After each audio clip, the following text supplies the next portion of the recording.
నమస్కారం. RTI 9 news కి స్వాగతం.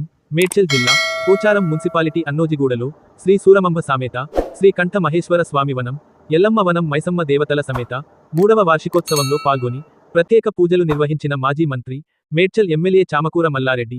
ఈ కార్యక్రమంలో గౌడ సంఘం మాజీ అధ్యక్షులు యంజాల శంకర్ గౌడ్, పోచారం మున్సిపల్ మాజీ చైర్మన్ బోయపల్లి కొండల్ రెడ్డి, మాజీ వైస్ చైర్మన్ రెడ్యా నాయక్, మాజీ కౌన్సిలర్ సింగిరెడ్డి సాయిరెడ్డి, నాయకులు బద్దం జగన్మోహన్ రెడ్డి, బోయపల్లి రాజేశ్వర్ రెడ్డి, బోయపల్లి సత్తిరెడ్డి, నల్లవెల్లి శేఖర్ ముదిరాజ్, అబ్బావతిని నరసింహ, బాలగోని చిన్న నరసింహ గౌడ్, గౌడ సంఘం నాయకులు, భక్తులు, కాలనీవాసులు అధిక సంఖ్యలో పాల్గొన్నారు. RTI 9 news Ghatkesar Keesara bureau reporter Talka Ramulu.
మన పోచారం మున్సిపాలిటీలో నారపల్లిలో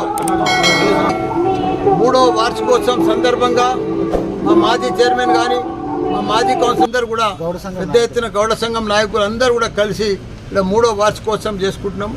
ఆ భగవంతుని ఆశీర్వాదం అందరి మీద ఉండాలి. తెలంగాణ రాష్ట్రం బాగా అభివృద్ధి చెందాలి. పోచారం మున్సిపాలిటీ కూడా గొప్పగా కావాలి. ఇప్పటికే చాలా గొప్పగా ఉన్నది. చాలా పోచారం మున్సిపాలిటీ గొప్ప మున్సిపాలిటీ మన తెలంగాణ లేదు. ఎందుకంటే దానికి ఇన్ఫోసిస్ కంపెనీ ఉంది. చాలా పెద్ద పెద్ద ఘట్కేసర్ ఇవన్నీ కూడా కొత్త గ్రామాలు కూడా కలిసినాయి. నాయకులంతా కూడా గొప్ప నాయకులు కావాలి. పెద్ద ఎత్తుకున్న ఎదగాలి. అందరికి కూడా భగవంతుని ఆశీర్వాదం ఉండాలని కోరుకుంటున్నా. అందరికి కూడా నమస్కారం.